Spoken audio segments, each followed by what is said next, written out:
Once upon a time, nestled in a cozy little fire station, lived a tiny ginger kitten named Ember. But Ember wasn't just any kitten. He was part of a long line of brave firefighter cats. His mom, Cinder, was the most respected fire cat in the entire town, known for her courage and quick thinking. Ember dreamed of being just like her. He'd watch with wide green eyes as Cinder would slide down the shiny fire pole, her tail held high, ready for action. Every morning, Cinder would train Ember. "All right, little spark," she'd say with a gentle purr. "A good firefighter is always prepared. The first lesson is stop, drop, and roll." And Ember would playfully pounce on a dust bunny. "No, Ember," Cinder would chuckle. "Not pounce, swat, and nap. Watch me." She would gracefully drop to the floor and roll over, demonstrating the technique perfectly. Ember tried to copy her, but he mostly just ended up in a tangled, fluffy ball chasing his own tail. Cinder would nudge him affectionately. "You'll get it, sweetie. Practice makes perfect." Next came hose training. Of course, the real fire hose was way too big for a little kitten, so Cinder used a long piece of red yarn. "The hose is our most important tool, Ember," she explained. "You have to be strong and steady." She showed him how to grip the yarn with his paws and aim it. Ember, however, saw the wiggling yarn and his kitten instincts took over. He pounced, batted, and got himself completely wrapped up in it, looking like a little yarn mummy. Cinder sighed, but her eyes twinkled with amusement as she carefully unwound him. One of their most important lessons was about staying calm. A firefighter's mind must be as calm as a still pond, even when alarms are ringing, Cinder would advise. To practice this, they'd sit and meditate together. Cinder would close her eyes, her breathing slow and even. Ember would try his best, but a fly buzzing by or the smell of lunch from the fire station kitchen would distract him every single time.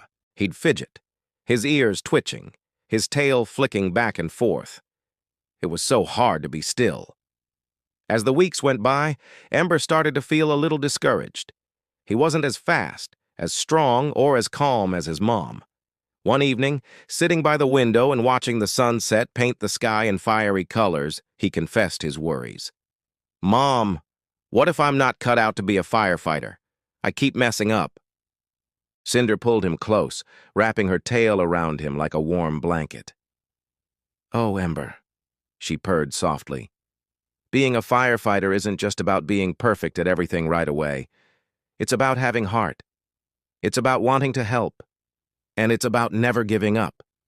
Every time you get tangled in the yarn or distracted by a fly, you get right back up and try again. That, my little spark, is the true spirit of a firefighter."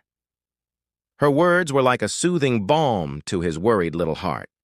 He realized she was right. He might not be perfect, but he had a big heart and a strong will to help others. That night, he snuggled close to his mom, feeling a renewed sense of purpose. He would keep trying, no matter what.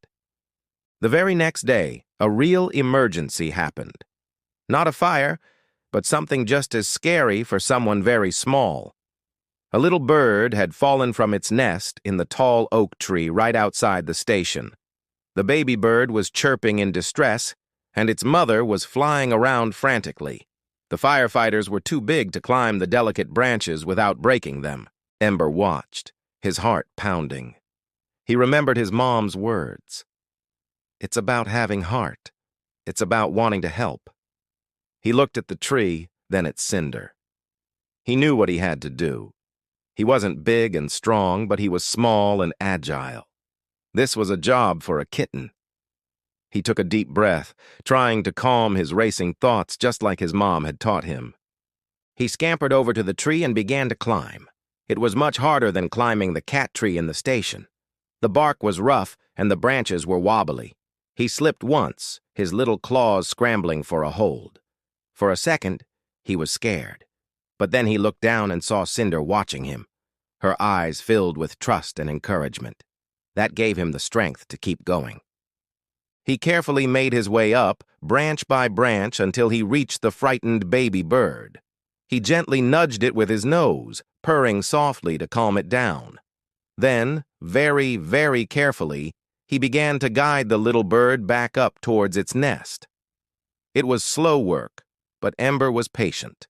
He remembered all the times he had to untangle himself from the yarn, and he used that same carefulness now. Finally, with one last gentle nudge, the baby bird hopped back into its nest, safe and sound. The mother bird chirped a song of thanks, and all the firefighters down below cheered for the little ginger hero. Ember carefully climbed back down the tree and ran straight into his mother's paws. Cinder licked the top of his head proudly. "You see, Ember," she purred, her voice thick with love. "You didn't need a hose or a fire pole. You used what you have, a brave heart, a quick mind, and a gentle touch. You stayed calm, you didn't give up, and you helped someone in need. You, my son, are a true firefighter." From that day on, Ember trained with more confidence than ever. He still got tangled in the yarn sometimes, and he still occasionally got distracted during meditation. But he knew now that being a hero wasn't about being perfect. It was about being brave, being kind, and always, always trying your best. And with his mom by his side, he knew he could face any challenge that came his way. He was Ember, the firefighter kitten, and he was ready for anything. Thank you so much for watching this little story with us. If you enjoyed Ember's adventure, don't forget to hit that like button and subscribe for more heartwarming tales. We'll see you in the next video.